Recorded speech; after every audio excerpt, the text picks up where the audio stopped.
If you haven't seen the film, of course, it's being screened tonight at the Allegria at 9:15, I believe. So there's a difficulty to this panel, which is we were just informed that 3 English guys have got to speak slower because there's simultaneous translation. And it is true, given that we all sort of know each other and have spoken before, that we might have started to get a little bit fast speaking. So we are going to be cognizant of that and speak nice and slowly, which I think makes us sound more educated, actually, as we move through that. And the theme of this talk, actually, this happened last year when I was here, and I said to Ricardo, you know, we really should get Lawrence and Mike out and do a panel. And Ricardo is one of those guys who goes, yes, we'll do that. And it happens, right? You know, there's not many people like that, actually, who you just say something to and they go, yes, and then the next thing you know, it's like, it's this day next year, and it's happening. So we're talking really about the adaptation, and I think I want to... the adaptation, of course, starts with the book, and we should talk a little bit first about the book, which, as you know, was Lawrence wrote it, 2014, and I'm interested in, you know, you obviously write about, place is very important to you. I mean, you know, where we had Bangkok, Marrakesh, Cambodia, you know, Hong Kong, you know, you jump around Hydra, you find places. What was the genesis for you in I'm going to write a novel in Macau? Well, I never go to places to do research. I don't believe in that at all. I think you should, I mean, for me, it always turns out rather unconscious. I live in places for a long time, and then years and years later, maybe I might write something about a story said there. So in the case of Macau, you know, I'd been coming here really the beginning of the 2000 turn of the century.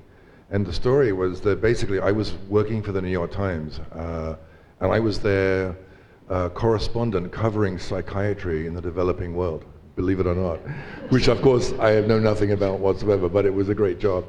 And so they were sending me to the jungles in Borneo and Sarawak and China and, you know, Java, Laos, Burma, everywhere.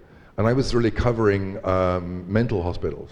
And I was writing about people who had these, what are called culture-bound syndromes, which are just these sort of weird mental illnesses that are unique to specific cultures. A very strange little subculture to be in, but that was my beat, you know. And so they were sending, I was living in New York at the time, so they were sending me from New York to Southeast Asia, and it became so expensive that they eventually said to me, why don't you just have an office in Bangkok and we'll pay for it. So that's how I moved to Bangkok, and I sort of had my one-man office. And from there, I would do these little trips. But of course, back then in Bangkok, in Thailand, you had to get a visa every 30 days, and there were no exceptions. And so to me, the closest place to go was Macau. And so I ended up coming to Macau to get my visa with a very unfriendly Thai consulate, which is here. And I would get interrogated every time I showed up every month. They would like, who, you again? You know, well, what are you doing here?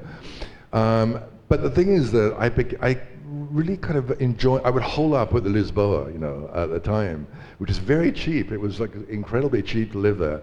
And my 3-day stays began to be a week, and then 2 weeks, and then 3 weeks.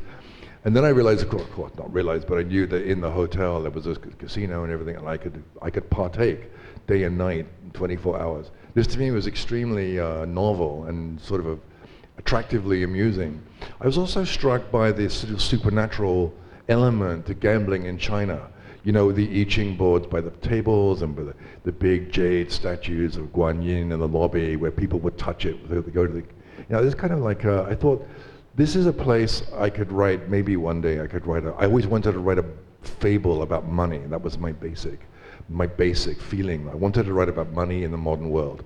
It just happened to be China, which is a very good place to write about money in the modern world, obviously. But the genesis of but nothing happened. I mean, I didn't, you know, I was carried on writing about lunatic asylums and, you know, everything was fine. I didn't want to write a novel yet about Macau. Years later, 8 or 9 years later, I did a trip across China for Vogue, where we did a kind of a cross-country trip by car. And it was with, the story was about Shangri-La, which is like the area of Kham or Tibet in China. And we got caught in a snowstorm in Sichuan, and we had to spend the night in a monastery called Sando, which no one's ever heard of, but a very remote place. And we slept with the monks in the monastery. We're out of fire. And we talked to them, and they said, you know, in this village, this tiny village, all the girls have disappeared. They've all migrated to the coast, which basically means Hong Kong and Macau. And he said something which was very striking to me. He said, most of them never come back, and we never see them again, and we have no idea what happened to them. They just disappear. And I thought, so the original draft of this novel was about the migrant girl going from this village to Macau and then disappearing. But as I wrote it, I realized that I'm not a Chinese girl, and I couldn't really write that story. I couldn't find that voice, and it's not my voice anyway. So I abandoned it. And then when I came back to it a couple of years later, you know, I found, well, why not just make it about, why not make the voice my own? And I rarely write first-person books. Most of my books are third-person. But it was a very cathartic thing to write this book about myself in staying in this hotel. So I'm not a gambler, by the way, but I was kind of interested in the gambling psychosis, if you like. I mean, I found it very gripping in a way. And I found playing Baccarat Bunco Blanco is such a weird game because there's no skill. Basically, you're in the hands of what the Chinese believe are supernatural forces. And this is why nobody has any skill or needs it. You just play, and it's a kind of therapy. You're being carried along by this strange sort of current. And that was a kind of, just looking at myself, I would think this is a very, very peculiar feeling. I'd never experienced anything like that. And then, the more I spent in the Lisboa, more time I spent at the Lisboa, the more I kind of enjoyed peacocking and sort of, I got a velvet jacket commissioned in one of the tailors that used to be on the ground floor, and I wore this velvet jacket on the elevator as I went down, and I realized everybody was looking at me. And I kind of enjoyed, this is nature of human vanity, that when everyone, hundreds of people looking at you. And I thought, this is what lords used to feel like. In the 18th century, you know, a lord would show up and everyone would go, look, the lord is here. You know? And I thought, that's the genesis of the character. I thought, here's a guy who's a sort of failure and a fraud, who steals all this money, but he can wear a velvet jacket and be the only guaylo in the whole place, and everybody looks at him. So he might as well call himself a lord and see if he can get away with it. And of course you can, you know. Actually, as a social experiment, I live in Bangkok now, but at the time I was writing the book, I thought to myself, why don't I go to parties in Thailand and just call myself Baron or something, or, you know. So I would do this. I would actually call myself Baron Smith, and all these Thai people will go, oh, Kun Baron Smith, and they just actually totally accept it. And I say I'm a baron, and you don't know that I'm not, and it flatters you that I'm a baron because I'm at your party, you know. And I thought, yeah, you can get away with it. You can get away with the imposture, you know. This is pretty interesting. If you're a novel writer, this is interesting because, you know, charades and frauds and counterfeit is always interesting in human beings, because I think human beings are very naturally that way inclined, all of us to a certain extent. That's why in English we say imposture syndrome, is that everybody has impostor syndrome. They realize that, you know, what you pretend to be and what you purport to be in the world is not quite who you are. Okay, Mike, you obviously come from a much more visual tradition. Your starting point is always the visual rather than the written word. And when you first came across this novel, you saw it visually. You saw the aesthetic.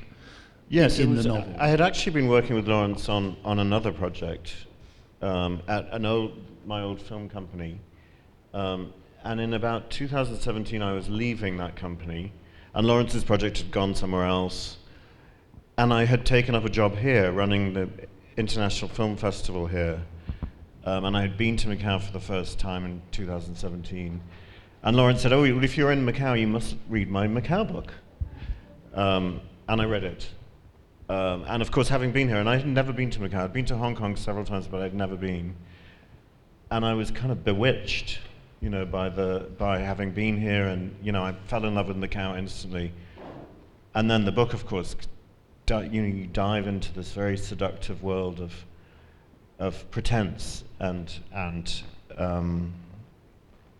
sadness, addiction, I think.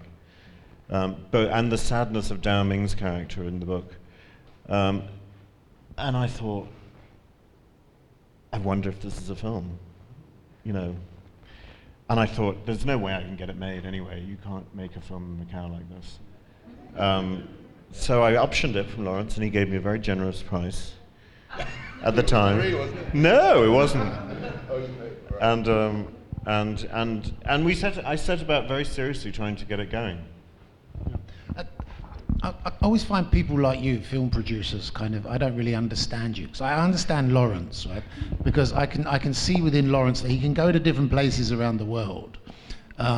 I'm going to try and phrase this to say, not that he writes the same book every time, but that there are themes that come through your work, right? That we can think about, we can discuss those and how they come into the film. But with you've bounced from so many. You do a project like Santosh, which is sort of a dark, difficult film to watch about a very important social issue in India. I just watched and loved, and if you haven't seen it and you've got Netflix, The Left-Handed Girl, which is set in the night markets of Taipei, and it is a wonderful, but a very different film again. And then you come to a film like that. That's kind of something that film people do, isn't it? They bounce around all over the place. And your next project, who knows? It'll be like, an animation, the Labubu movie or something, Africa. right? Yeah, but that's the fun of it too. I mean, you can, and I especially like making films all over the world. It's a great job, Right. Very hard, but it's a great job. And my job is to kind of push things forward. That's what producers do. They have to relentlessly push and push and push to make it happen, because nobody else is going to. That's the reality. So a producer makes a film happen. And in the case of Ballad, we had to get a screenwriter, and we had to get a director. And actually, I got a director first. I had seen a TV series called Patrick Melrose. I don't know if anybody saw that. That was a British series starring Benedict Cumberbatch. From the Edward St. Alban novels. That's right. And it was directed by Ed Berger, the German director. Which are both the novels and the film. If you've seen the films with the TV show with Benedict Cumberbatch or read the novels, I mean, they are, as the video said, that they are kind of hyper-real fever dream type imagery as well. Exactly, because in those stories he's a drug addict, and battling with all sorts of demons, and also set within a very upper class English world. And I thought, if this German guy can capture that in the UK, which is a very specific milieu, I wonder if he can get Lord Doyle and understand what Lord Doyle is trying to be. And so we met, and he liked the book, and we then said yes, but he'd said yes to 100 things at the time, so attached to. Phrase, yeah. And then we set about finding a writer, and there was one very famous writer who loved the book but wanted to make Lord Doyle a woman. Okay. Do you remember? We talked about it. Really? No one told Lawrence that. He likes that idea. No, we talked about it. Lawrence said no. Yeah. And I mean, it just, In all the casinos I've been to in Macau, I've never seen a Guaylo woman by herself. Yeah. In a velvet jacket. It was a very westernized. Doesn't exist. But in the end, we found this writer called Rowan Joffe, who's a very successful writer who had written films like The American with George Clooney and Brighton Rock. The Brighton remake Rock, of Brighton Rock. Wrote and directed, and 28 Days Later, and he was obsessed with the book. He loved it, and set about writing an adaptation. And we were consulting with Lawrence all the time, and I think eventually we showed you a draft, didn't we? Yeah. Great script. Yeah, I mean, I want to ask Lawrence. I mean, you have. I mean, he says he bought it. You say you gave it away for free. We'll work that out. We'll talk about that later. You have handed the baby over, right? Where does that leave you at that moment? Oh, I'm used to it. I think basically when people come to you and they want to adapt something you've written, the first thing you have to do is let it go. You're not precious. I think a lot of writers are very bitter about what they see on the screen because it doesn't conform to what they've written. But this is foolish. You can't. They're never the same, and they can't be the same. Actually, they shouldn't be the same, because when films are too close to the book, They're second-rate films. So the first thing you say to the screenwriter and the director is, go your own way, do your own thing, you know. And that film is not like my book. It's totally different. The book is actually very quiet, and the ending is very quiet. It's not at all, the mood is different. I mean, my book is not pop opera at all. So obviously for me, when I saw the film, it's kind of startling, you know, but that it's somebody else's vision. It's you know, it has to be somebody else's vision. And I'm glad it's somebody else's vision because it gives a different life to the same story, but it's different. And I want it to be different. And you know, it's not my first time having my previous book, The Forgiven, with John Michael Madonna, which we did with Ray Fiennes and Jessica Chastain in Morocco, and that was nothing like, well, not nothing like, but it wasn't the book. And it just can't be. So I think you have to be resigned in a way, you know. But at this point, I find it amusing. I mean, it's just like, I don't have any attachment to, you know, what somebody else has made. Either like it or I don't like it. It doesn't matter. Yeah. And the other thing I think that, you know, Mike does as a film producer, and that world which is interesting, is, you know, I mean, I read Ballad of a Small Player. I reviewed it in 2 or 3 places. Actually, one of my quotes is on the Wikipedia page. Is it really? Yeah. I said the best novel about Asia since Malraux. Okay, so we better erase that then. But, you know, is it you, Mike, that, you know, like what I would not be, I could see an adaptation of that film. I couldn't see Colin Farrell as Lord Doyle. I mean, that's quite it works brilliantly, and Farrell's great, and take nothing away from him as an actor. Obviously, we've seen him in a lot of things, but he wouldn't have been the name that popped into my head. Yeah, I think that's the beauty of when you start, as Lawrence said, to take it away from the page. You start thinking about actors, you know, and you do that in concert with the director, really. Who would be good for this? So, and Colin was the first person we thought of. Really? The first person when you say we? Me and Edward, really. Right. Because we didn't have financing at that point. Okay. But we knew if that we got a very good actor who had value in the world marketplace, we could get it financed. And Colin, yeah, I mean, I get that. So like everyone wants Jacob Elordi and, you know, all this. But like, what was it about Farrell that made you say that's Lord Doyle? A certain a certain intenseness. Well, he's a phenomenal actor, and since he made In Bruges, which I think was in 20 years ago. That's a long time now. Yeah. He sort of had a resurgence where he started playing a lot less kind of matinee idol and much more edgy character parts, I would say. Yeah, like them. And has become this sort of legendary actor, and he was Oscar nominated for The Banshees of Inisherin. Yeah. And we thought he could. I mean, there's an internal thing to Colin. I mean, his face is the window to his soul, as they say, and he's got these fantastic eyes. And this was a character that needed to speak to you. Also Irish. As I'm Irish too, and his, you know, the character is Irish in the book. Yeah, and Doyle, of course, is an Irish. And you will notice, if you watch the film, I don't know how many of you will go tonight, but there's a very funny part in the film where he's being interviewed by an English guy, and his accent goes from English to Irish. Yeah. And it's like the American critics didn't get it; they just went right past them. But if you're British, you know that the mask slips, and the Irish accent comes out. It's kind of a very funny moment. Did he? Americans do not. Was that in the script? Was that written in the script? I was going to ask. Was it written in the script? Yeah, because it was the kind, exactly as you say. It was the moment the deception is revealed. You know. Right. Yeah. And okay, so let's talk about what a lot of people have talked about who were great lovers of the book and saw that, which is the introduction of Cynthia Blythe and the Tilda Swinton character in the book. I mean, when was that decision made that was going to happen? That was always true. I mean, the book is a very moody, atmospheric piece. It's first person. What we'd say in horrible film script parlance is that there wasn't much threat to Doyle. The main threat was coming from himself, I think, right, in the book. And so we felt for a film we needed another character to add to the jeopardy. And the pressure that he's under, especially because we didn't want to.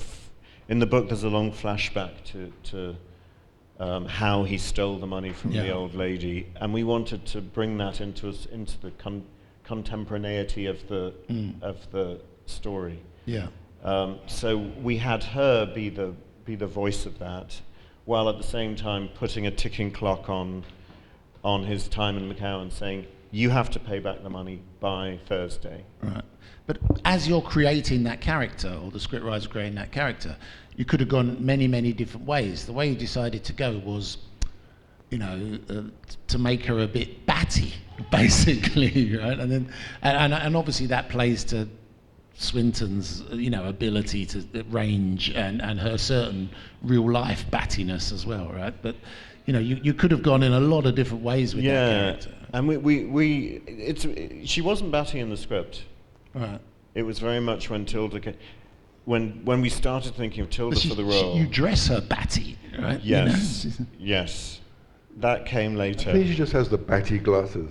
I mean, what were those glasses She's got the from? pink stockings, Pink mad stockings, shoes. yeah. She's got the old. I think what Rowan, Edward, and the production wanted to do was create a character who had a mission to threaten him and get this money back, but also was slowly seduced by Macau and by him and by this idea that you could live a little. Lawrence actually came up with the idea, not in the book, but separately, of having Doyle fake his own death in Manila, and there's a story there too. That's actually a real story. So when I was researching my lunatic asylums, I was asked at one point to write a story about people who fake their own deaths. And this used to be a kind of a thing in Asia, that American guys would go to Bangkok or Phnom Penh or Manila and they would fake their own deaths. So the New York Times said to me, you have to go and investigate this, because there's an American detective called Byron Biles who actually runs a pizza place in Thailand. So I went to Bangkok and I drove down to this pizza parlor and I met this old detective who's running a pizza parlor, and he told me to get lost and said, I'm not doing it. And then he changed his mind. He said, you know what, if you go to Manila and get your death certificate and bring it back and show it to me, I will give you the story. So I went back to Bangkok and I called my editor and I said, I told them all this. And they said, you're insane, you get arrested for that. And I said, well, I have to do it, because otherwise I don't get the story. And I'm curious, I want to know if you can do it. So they paid for me to go to Manila, and I had to rent an apartment in Makati in Manila for about a month. And I had been told that the way you do this is that you go to Manila Town Hall and you bribe one of the clerks, you take him out to lunch. And I did. I went out and I was terrified. I thought that was going to be the end of it. But no, the clerk was like, sure, let's go. So we went to a dog racing track, and I had lunch with this guy, and he said, what do you want? I said, I need a death certificate. He said, $100, and I'll have it delivered to your house in 3 days. And during those 3 days, I didn't know anybody in Manila. I was just stuck in this apartment. I thought the police were going to come, No, the guy sent a motorcycle taxi, and was an envelope, and inside the envelope was my death certificate, signed by my non-existent aunt. It said I died of lung disease, and it was the date of death, the time of death, the hospital, and my aunt, all signed.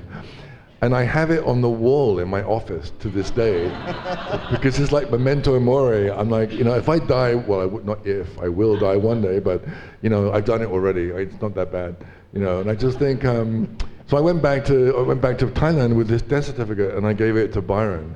And he said, I didn't really expect you to do that. It was a joke. It was just a joke, And I said, well, F you. I went and did it. And so I got the whole story about how guys fake their deaths to get the insurance money. Because in the United States, the insurance companies are not digital. You'd be surprised how much of America is just like 19th century bureaucracy. It's just like people scribbling in ledger books. It's unbelievable. So you hit 20 insurance companies and 3 will pay. And if 3 pay, you get $1 million and then you disappear. And you're never seen again. But $1 million in the Philippines can last you your whole lifetime, Anyway, that was the backstory to the idea of people faking their own deaths, which is actual real life, you know. I think in novels you should always get things from real life. You shouldn't just make them up hoping. Like, I'm glad I went to Manila. I'm glad I got my death certificate. I'm glad I went through it. Because now when I refer to it, I know it's true. I know it can be done. And I know it's real for some people. Anyway, that's the story. And it was too good a story, we had to steal it, obviously. Of course, and that also, the general dodginess of things brings us on to the character that I think many people here, and you know, I know many people of my acquaintance who are all Asia people, love, which is the Adrian Lepet character, which is also the absolutely, you know, superb Alex Jennings, who's having this amazing late life career Great actor, after great decades in the theatre and being recognised, suddenly is in everything on television and is just brilliant as everything from the Duke of Windsor at the abdication through to this. And he is someone that I'm sure many of us have encountered wishing to advise us on expat taxes and investments, or wishing... Go on YouTube, they're like, there's hundreds of them. One scam or another. And I mean, but he is... I mean, that's such a strong character in there. And I mean, not to give away the ending, but there is a key role that he plays towards the end, which I don't think is in the book. No, that wasn't right. No, actually, it's very fun. Actually, that's a very funny scene where he comes in as the gambler he's going to play against. And I thought, damn, I should have put that in the book. But no, they put it in the script though. It's a very good moment. It's a very good scene. And we felt that the character is... I think we almost lifted most of his dialogue from the book as well. Yeah, all of it. And he was such a great character that we thought we have to... And he's a nemesis to Doyle as well. So we felt he had to come back again in the film, so we invented that scene. There was also just something about the way he's dressed. There's something about the slight tan that he's got. There's something about being a man of a certain age, mid-60s or something, but actually is lean and sort of in shape, which is just... A lot of these guys are like that. I know right? so many guys like that. Yeah. And I mean, you know, I don't know who briefed Jennings on his character, or if he's been out here and knows these people, but he just nailed that kind of generic character. But we were saying earlier, he played exactly the same character in my film adaptation before, yes, the one set in Morocco. He Yeah. plays exactly the same character. Yeah. Absolutely fantastic. Can we talk also now, I mean, about the characters that are really, I mean, Doyle, yes, but the character that's really very much like the book is Dao Ming, and the actress Fala Chen, who's new to me. How did that all come She's about? a wonderful actress. She actually lives in America now, but she's a Chinese-born actress who was very popular in Hong Kong on TVB drama, and then went to America, went to Juilliard to study acting, which she did, I think, for 4 or 5 years. Yeah. And then is now working in America. And what we did was we tested a lot of actresses, a lot of Chinese speakers. Getting the English intelligible was really hard. Really? And we tested a lot of wonderful actresses. I mean, some of the best in China. But the English, speaking English, because there was a lot of dialogue for Dao Ming, was really tough to understand. And our casting director in the UK actually was like, it's not going to work. You're going to have to ADR the whole role, you know. So we found Fala, and Fala, you know, was born in China, so she speaks English with a Chinese inflected accent.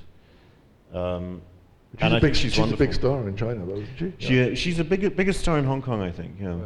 Is she from Hong Kong? I think she's Hong Kong. She was born on the mainland, but spent many years in Hong Kong. Yeah. But I mean, at moments when everybody else in terms of acting is going for it 100 miles an hour and running straight towards that wall and showing no signs of stopping, whether it's Tilda Swinton or Farrell, you know, her sort of bringing it back, the deadpan sort of thing, the contrast is really what sets that up. What's interesting is that, remember, the book began with her. Yeah. And so the thing in the film that is truest to the book is her character. And it's the quiet character. And that's the tone of the book in many ways. So for me, it was quite strange to look at that. Yeah. And think, that's where it reminded me that's where I began. You know? Even though we did change her profession in the Yes, in the well, film. we had to do that. But that contrast also comes through in terms of, you know, when we meet her in the casinos, she is a sort of a more wise head, while people are making very often stupid decisions about gambling, or, you know, or also, of course, with the wonderful character of Grandma, who's from the book, and also has done. She just brought that character to life straight off the page. Well, they're all supernatural characters in a way. I mean, in the book, I left it open whether she's dead or whether she's alive or dead. We don't know, and we don't know towards the end. This is very confusing again to American critics, because they need to have a definite answer. Is she died, or did she tell us? Tell us what it is. Well, no, we don't need to know that. You can just leave it ambiguous. Which is just not my. I'm not American. It's not my sensibility. Well, in the session before, I was talking with Adam Sisman about The Honourable Schoolboy, and all I ever get is emails about. So, what's the ending? What is the actual ending of The Honourable Schoolboy? No one knows. Sisman asked Le Carré. Le Carré didn't know. You know, I mean, Chandler was like this when he did films. Famous story with Chandler he didn't was know the Big Sleep in the movie Howard Hawks. And Bogart asked him, "What's no, the?" It was it was William Faulkner who asked him. He said, "Why is the dead guy in the car?" And no one knew. And so Howard Hawks said, "Call the writer." So they called Chandler, and Chandler was like, "I have no idea." And I remember it slowly dawned on them that it doesn't matter. I remember asking Lawrence whether Doyle dies at the end of Ballad of a Small Player, and he said, "I don't know." Mind you, the ending of the film. But did that worry you? Because I mean, you know, like when you're a film guy, there's a certain structure to film that things need to be tied off a bit more than novels. You do need to be quite literal as well. You need to have more plot than there is in the book of ballads, you know, which is what we did.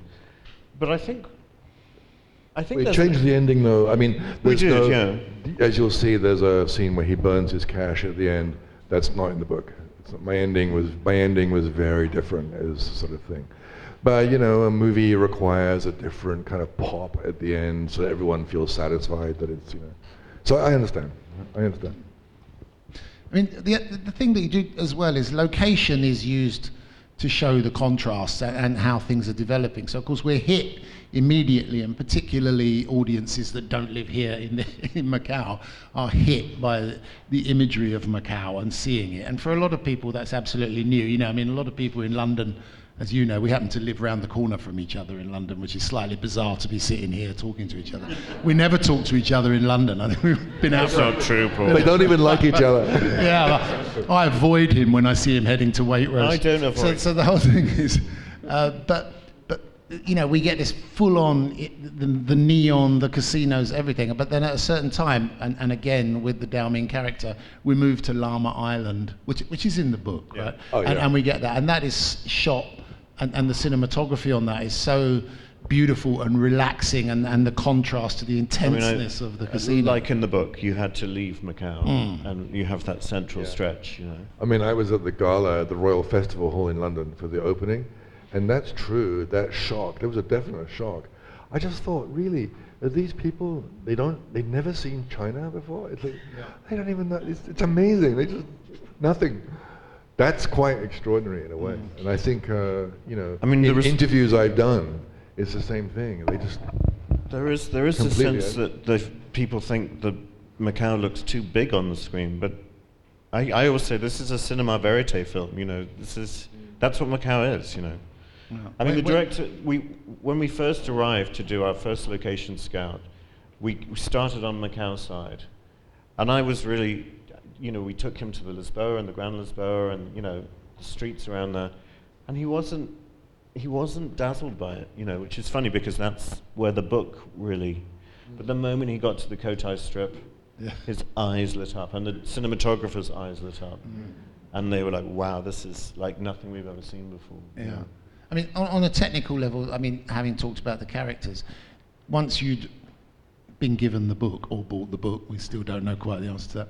But once that process had happened and you were thinking about it, I mean, how easy was it? I mean, getting money for anything is tough, right? How easy was it? What the pitch of I'm making a film about Macau and there's ghosts and money burning and, you know, all of this, and Tilda Swinton's a mad detective, and there's a little old lady with a plastic bag of cash. The order didn't work like that, but we got very lucky because Edward made a film called All Quiet on the Western Front, which was an adaptation of the classical German novel, and he made this film. Netflix financed it, actually, and it won 4 Oscars, including one for Edward for Best Foreign Film, Best International Film. And suddenly he exploded. And the director that I'd attached to Ballad was really, really hot. Now he started dropping off some of the projects that he'd attached to. And of course I was kind of thinking, God, he's going to drop off Ballad, isn't he? You know. Well, because he made Conclave, right? So in Conclave. Well, then he started to make Conclave, another film yeah, called Conclave. So he was suddenly he was the hottest director in Hollywood, and I had to cling on to him. But he came to me and he called me from Los Angeles the week of the Oscars. It's interesting, by the way, that he was fascinated by the trenches of World War I, the Vatican, and the casinos of the Cotai different Strip. tastes. That's kind of like, yeah. He called me. That's and not said, everyone's trio of favourite things, is it? Really? Yeah. Well, he likes variety. He likes disaster, I think. And And Money Buddy. he stuck with us. And then Colin had read it, loved it, but wasn't ready to commit. You know, these very big actors like Colin, they take a while for things to percolate, you know. But I remember being in Japan shooting a film, and I get this email from Colin's manager saying Colin would like to commit to Ballad of a Small Player, and that was enormously meaningful for a producer, because you suddenly have an A-list film star who's prepared to commit. It took him 6 to 8 months to do that, and you basically know you can get it financed at that point. And then Edward was this big director, and then we had this big movie star, and it's like, wow, I think I can get it made, you know. Yeah. And did you think you could get it made in Macau? I mean, you know, there wasn't necessarily a great list of films, international films made in Macau to say we can definitely do this. No, there was there were long discussions. Netflix had come on board at that point, and there were long discussions about what are we going to do? Can we shoot that? You know, there is most countries in the world have tax credits that help film producers go and shoot somewhere. Macau and Hong Kong don't have a tax credit. They're quite expensive to shoot in. So we did have a discussion about Thailand, and then should have been good for you. Really? I didn't know that. And then we had a discussion about doing it all in London. You've really got to get Lawrence in on these Zooms that you're having, because he doesn't seem to actually be there. No one. I'm just a writer. Nobody tells me anything. Well, the reality is, I wanted it to be in Macau, because Macau is, as we all know, it's unique. Well, imagine if they shot it in London. That would have been hilarious. I know. There had been a scene in Skyfall, the James Bond film, that was shot in London, which I think all the Macau people here would recognise was shit, wasn't it? It didn't look like Macau, and everybody laughs about it. And I thought, oh God, we can't be one of those films. We have to be in Macau, you know. So ultimately, we did all our numbers, and the Macau government was extremely helpful, and we managed to do it here. Okay, and what for you as a producer was the unknown that you didn't see coming? I think it was the casinos. I mean, we worked with the Sands Group and the Wynn Group, because not for any other reason that Edward loved the Venetian and the Parisian and the Wynn. He loved the fountain in front of the Wynn Palace. And so we were sort of not forced, but we were working with those groups, and it's quite unpredictable working with those groups, because much helpful though they are, and they have whole teams of people that were brilliant with us, the rules of shooting inside the casinos for such a long period, usually, I think there was a film called Now You See Me 2, which shot here for 5 days. We were shooting for 33 days, a lot of the time within the casino buildings, and they're so heavily regulated. And the casinos have their own needs around high rollers, and I mean, it was very, very complex. Yeah. A lot of locations changing at the last minute. It was very stressful. And Lawrence, I'll open it up to questions in a minute, but I do have one other question for you. A lot of writers, including me, would have just walked away and said, Mike, you get on with it, and I'll turn up and see what you come up with, right? Well, I kind of did do that in a way. You seem to me to have been really quite involved in this project. You bought into this. Sort of. I think they were nice enough to consult, a little bit, but I didn't really have any input.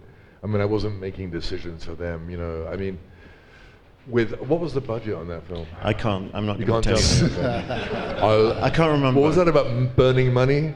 Yeah. No, on the contrary, it wasn't burning money, and not even. Yeah, I'm kidding. It was a lot. It was yeah. quite tough. Yeah, it's Netflix. You know. One thing I will say is that even though Rowan Joffe wrote the screenplay, there's another. Once the director takes over, the director is the person adapting the book at that point. Yeah. And it becomes the director's adaptation. Yeah. And once the film starts shooting, it's out of my hands, it's out of your Lawrence's hands. hands, it's out of Rowan's hands. Lawrence, have you seen it on a big screen? I saw it at the Royal Festival Hall in Yeah. London, which is 2,000 people. Because you hear people write. It's I kinda hear funny. writers moaning that their film has ended up as a Netflix film. They saw it as a No, big it's screen great. thing. If you see it on a big screen, it's so much better, I think. Yeah. Actually. I mean, I think it's true of most film in a way. But of course, we all watch movies on our phones now, Yeah. which is like a tiny little screen. It's like, Yeah. but when you're surrounded by this massive screen and a massive sound system, I actually really enjoyed the gala in It's London. quite fun. I wanted to see it again before we had this, having seen it a couple of times on Yeah. my admittedly large Watch it on the big screen, screen, yeah. TV. But unfortunately, BA didn't have it on the little screen. I thought it'd be interesting to see what it looked like on a little screen. Yeah. Well, you can watch it on your next flight. Yeah.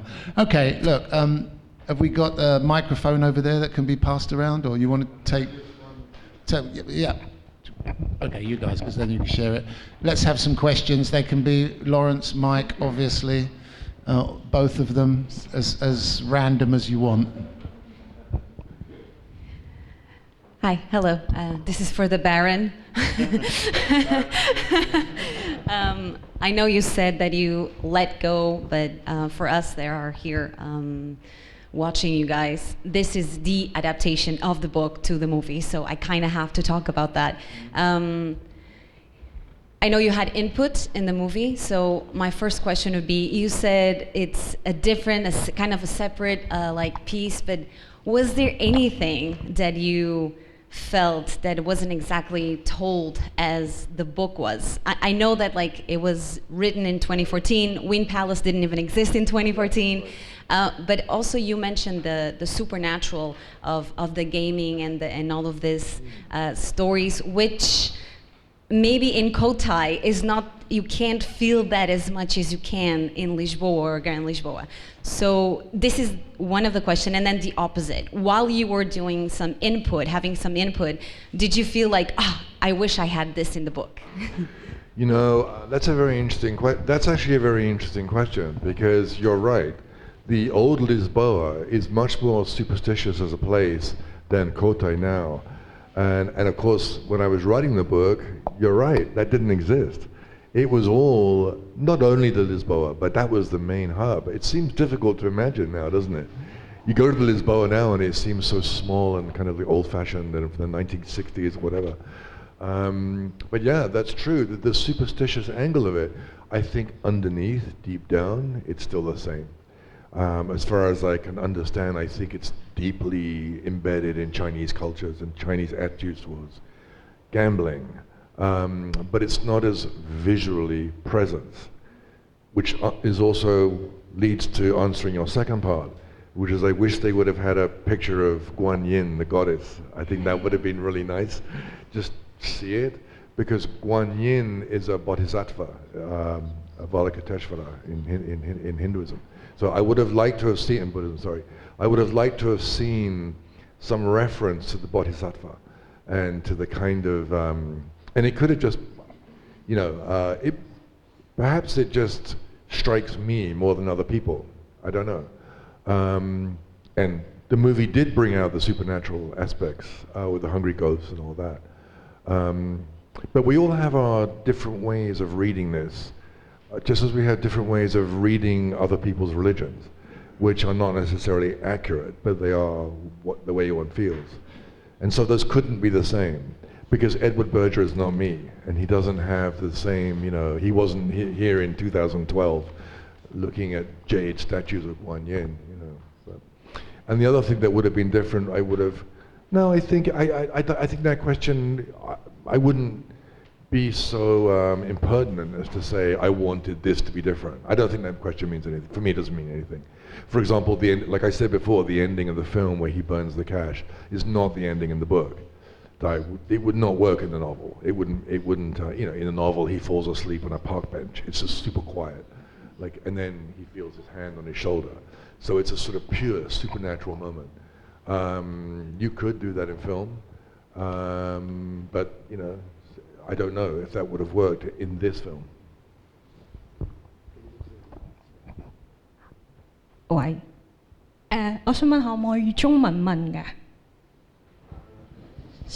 ？In Chinese. Oh, okay. I'm Paula. Actually, I'm in part of this film, and then I would like to ask. 我想問下咧，Mr. Lawrence 咧，可唔可以更加具體咁樣描述翻第一次嚟澳門嘅一啲經驗啦？因為我之前咧有睇過你喺香港嘅一個 talk， 咁你都有提到其實你係嚟過澳門好多次嘅，咁同埋我都想問翻啦，咁你對上一次喺香港嘅 talk 係講緊喺2014年嘅時候，你有 mention 過 Johnny To's film that 對。即係對你對澳門嘅感受有咩影響咧？同真實嘅澳門。So my question is for Mr. Lawrence Osborne. I would like to ask that I know that you have been visiting Macau before, so I would like to ask you whether you can describe your very first experience, the first time you in Macau. And then I have heard your talk in Hong Kong before about the Hong Kong, I think Hong Kong director Do's. Johnny To. Johnny To, yes, Johnny To. So I would like to ask you whether this would affect your experiences of Macau, that there are any difference? Yeah, well, of course. Thank you. Yes, Johnny To made a film set here. Is it Exile, I think? Election. He No, did that's Vengeance. No, that's Vengeance.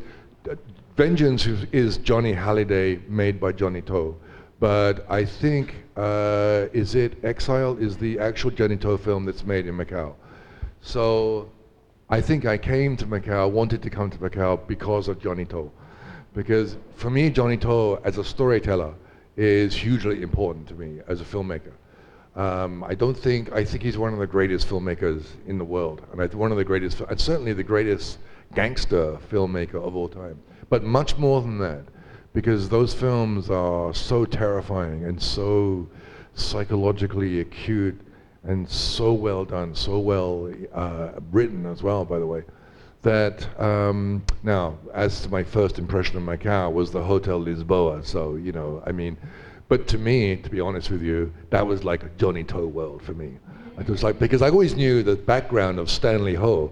The Stanley Ho, you know, was a gun runner during the Second World War, and he, you know, was this mercurial guy and had this huge dynasty and whatever.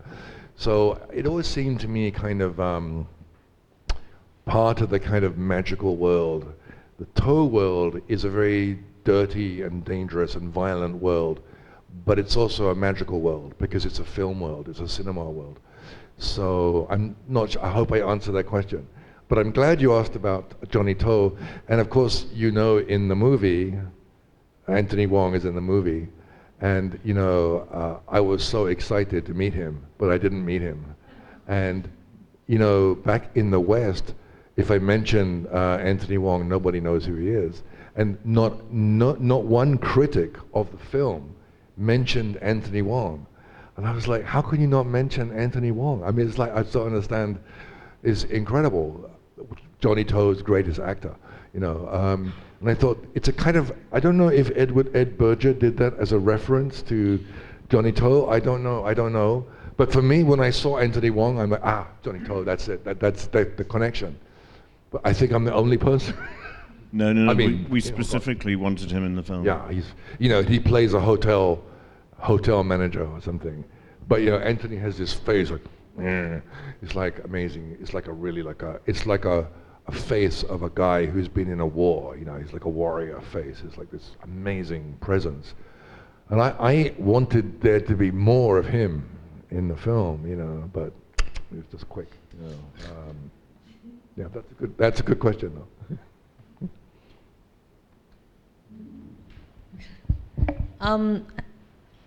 When you were talking about your research into lunacy in the past, did that touch on addiction and therefore Yes. how you understood For sure. the addiction of a player? Yeah. And to finish on a lighter note, did you ever meet my brother, Lord Stowe? No, but of course, Lord Stowe is very important to me. In fact, I went everywhere looking for egg tarts this morning, and I couldn't find a Lord Stowe, but I got them from somewhere else. But I'm addicted to egg tarts, and they're mentioned quite a bit in the book. It's a kind of funny thing, like we like to eat egg tarts, you know. But the idea of your brother, and I hadn't met you before yesterday, but I was very charmed to meet you. It was very, time's up. Okay, apparently time's up. So we have to, but yeah, yes, Lord Stowe. We are for Lord Stowe. All of you should eat egg tarts from Lord Stowe. I'm sure you know Lord Stowe, you know. But was he a lord? Was he a lord? Was he a real lord? No. Okay, so just like me. Yeah, I'm from Sussex. He's from Essex. We're from Sussex, Essex. It's like a Shakespeare play. Which is higher, a lord or a baron? I don't know. Which is higher? Baron. Baron, yeah. Lords, 2 a dozen lords, yeah. But Baron, yeah. David Beckham's a lord. David Beckham's a lord. Lord Beckham, you know. Can you imagine? Yeah, lords are trash. They really. Barons are very different. Oh, addiction. Sorry, you mentioned addiction. Yes, I should probably answer that. Yes, a lot of, it's not addiction per se. What you notice in these mental illnesses, that people seem to be addicted to the illness itself. You know, I once did a story about this condition called lata in Malaysia, where old ladies go into these kind of trances at weddings, and they jump up and down on one leg and scream obscenities. And no one knows why they do it. It's some kind of repressed sexual thing, but they get addicted to a certain kind of music, and they start jumping up and down. And the syndrome is called a jumping Frenchman of Maine, because it was noticed that in Maine, in the 19th century, French-Canadian loggers, when the trees fell, it would surprise them, and they would go into what's called a hypostartal syndrome. So they'd start jumping up and down, saying, fuck me, fuck me, fuck me. But it's like very, very weird, you know, but the human mind is a very weird place, and it's a very addictive place, isn't it? Because we're all addicted to something. You know. In my case, egg tarts. You know, I think the most powerful thing for me of the book, by the way, is that the addiction is not to winning, it's to losing. Well, can you imagine being addicted to losing? But how human that is. Because losing is delicious. It's like, you know, your money has gone away. Oh. But it's kind of like masochism. You know, it's like being whipped by somebody. It's like, but you're sort of addicted. You're addicted to something which is, you know, painful for you. But we're also addicted to pain. It's a very common human thing, you know. Yeah. We've only got about 5 minutes, so maybe we can squeeze a couple of quick ones in. Well, two quick questions. Two quick questions. First one is about, in the novel and also obviously through the movie, there's a thorny issue of suicide. And I'd be interested to know how the Macau authorities dealt with that. I'm not saying anything. And the second question, before, on a lighter note, is the ending and the dance. And how did all that come about? That was a big surprise. I have no idea. At the end. The dance. It's a great sequence, actually. It's fantastic. Yeah, as to suicide, I mean, look, you read the book, you read the screenplay, which the authorities did here. I mean, it's a large part of the story. And I don't think we're doing it, we're talking about suicide in a particularly exploitative way. You know, this is a man who's reached the end of his tether and is toying with suicide, you know, every day, because he's got no money left and he doesn't see a way out. I mean, I don't think that's unusual in a gambling culture like this. The dance, I think Edward wanted to have a moment of sheer release between the two characters of Doyle and Blythe, and he concocted this elaborate dance, which originally was going to be in the fabric of the film in the second half, but we pushed to the end credits. But it was also a way for Colin and Tilda to really let loose, and it's a much loved scene, I think. If you watch the film tonight, don't walk out with the credits. You have to wait. After the credits, there's this dance scene, which is completely crazy. Yeah. Which, by the way, is very annoying on Netflix. No, they cut it? No, it's not that they cut it. It's just that halfway through, when you're watching it, you get that. Is that a thumbs up? Is that a thumbs down? Oh, really? Recommended for you. Recommended for you. Some stupid film with The Rock or something like that then comes on. Yeah, thumbs up. Or double thumbs up that you can do on Netflix. Okay, so the film is screening tonight.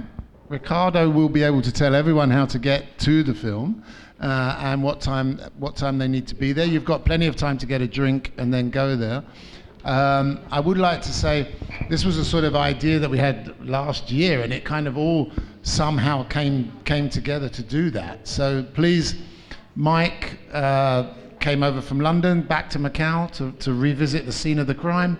Lawrence has come here to revisit the scene of crimes, I expect. And please give these two guys a very big hand.